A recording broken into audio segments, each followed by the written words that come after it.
नमस्कार। Railway group D में एक पक्की सीट है ना। यही तो सपना है लाखों उम्मीदवारों का। तो आज हम बिल्कुल यही देखने वाले हैं। एक ऐसे सफल कैंडिडेट की 5 महीने की रणनीति को डिकोड करेंगे जिसने उन्हें अपनी मंजिल तक पहुंचाया। तो हम क्या क्या देखने वाले हैं? सबसे पहले लक्ष्य क्या है, फिर पहली बाधा को समझेंगे, एक डेली बैटल प्लान बनाएंगे, हर सब्जेक्ट को जीतने की स्ट्रैटेजी देखेंगे और आखिर में 8 गोल्डन रूल्स पर बात करेंगे। तो चलिए शुरू करते हैं हमारे पहले सेक्शन से। देखिए, ये जो पूरी स्ट्रैटेजी है ना, ये कोई हवाई बात नहीं है।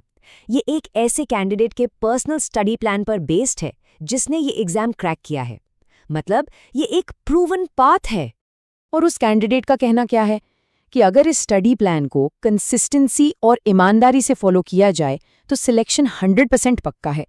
उन्होंने खुद इसे 5 महीने फॉलो किया था, मतलब डिसिप्लिन। यही वो चाबी है जो एक प्लान को पक्की नौकरी में बदल देती है। ठीक है, तो अब आगे बढ़ते हैं, देखते हैं कि इस सफर का स्ट्रक्चर कैसा है।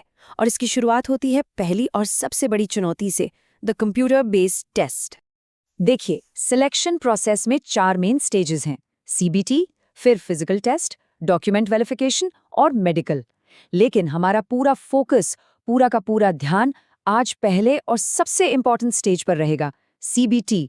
क्योंकि अगर ये निकल गया तो समझो आधी जंग जीत ली। तो ये सीबीटी आखिर है क्या?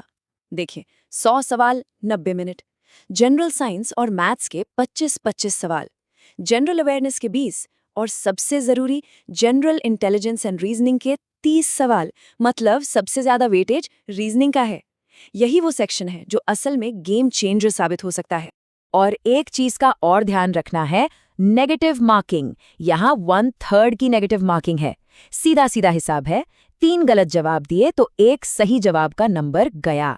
तो तुक्केबाजी से बचना है, एक्यूरेसी पर फोकस करना है। तो फिर हमारा टारगेट स्कोर क्या होना चाहिए?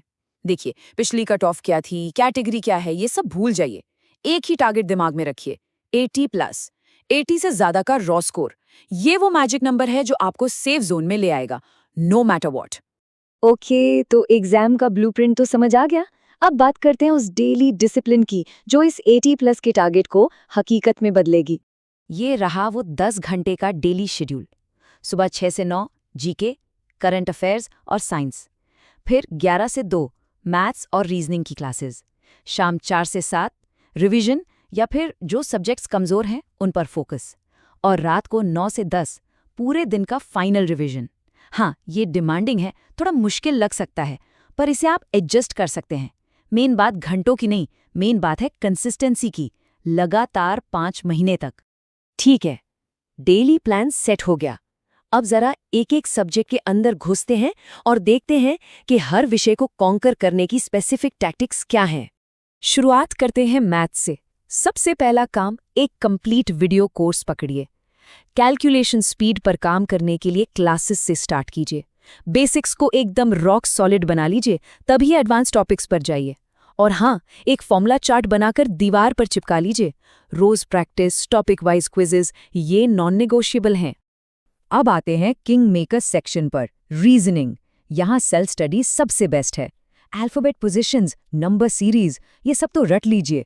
एक एक करके टॉपिक खत्म कीजिए। रटने की बजाय लॉजिक और पैटर्न समझने पे जोर दीजिए। यकीन मानिए, प्रैक्टिस ही वो चीज है जो आपको 30 में से 30 दिला सकती है। जनरल साइंस, ये वो सब्जेक्ट है जो रैंक बनाता भी है और बिगाड़ता भी है। यहाँ एक डेडिकेटेड बैच बहुत हेल्प करेगा। कॉन्सेप्ट्स को समझिए, रट्टा मत मारिए। जैसे ही कोई टॉपिक खत्म हो, उसके सारे प्रीवियस ईयर क्वेश्चंस मतलब PYQs लगा डालिए। बायोलॉजी के लिए डायग्राम्स, केमिस्ट्री के लिए शॉर्ट नोट्स और फिजिक्स के सारे फॉर्मूलाज, ये सब बहुत ज़रूरी है। और आखिर में जीके और करंट अफेयर्स। इसका सिलेबस तो समंदर जैसा है ना? तो स्मार्ट वर्क करना होगा।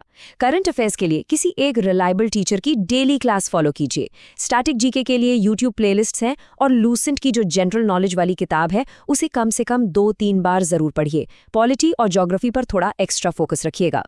तो हमने डेली प्लान देख लिया, सब्जेक्ट वाइज स्ट्रैटेजी देख ली। अब इन सबको एक साथ बांधते हैं 8 गोल्डन रूल्स के साथ। यह आपकी फाइनल चेकलिस्ट है सक्सेस के लिए।